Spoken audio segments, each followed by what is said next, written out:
KWS Pro Power hybrid rye for forage.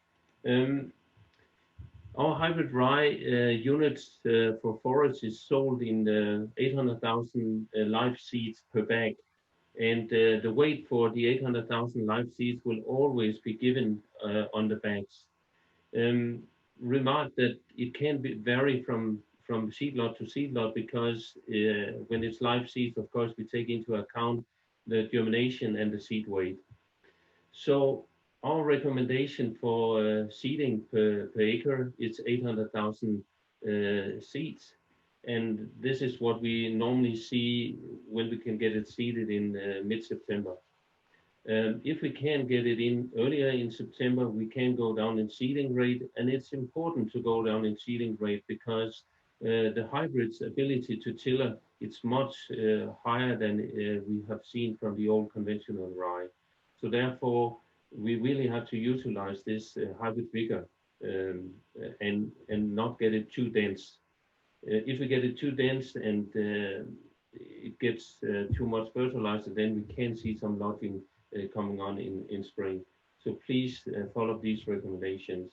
If we get up to the 1st of October or later, it really depends on the conditions of the soil. Is it good seeding bed? Do we have a high temperature still in the soil? If we want to stay with 800,000 seed per acre, or if we have to increase a little bit. But speak to your local advisor about that, or contact either us or Tricale.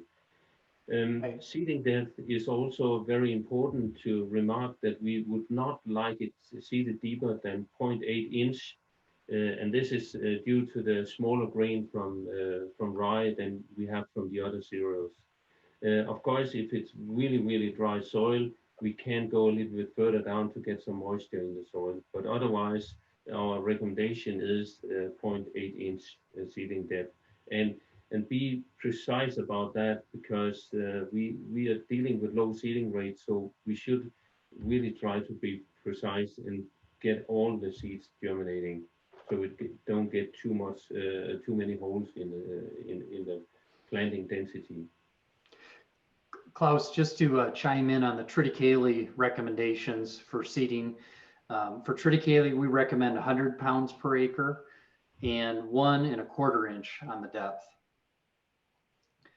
And I think for the Michigan marketplace, we've seen a lot of luck with growers planting in September, but really in most cases, it's really as soon as the silage corn gets cut and removed from the field, which typically is around that September 1 timeframe, September 15. That's a really great time to get your hybrid, rye planted or your triticale planted. Yes, correct. But still, I think the difference in the seeding rates is quite important.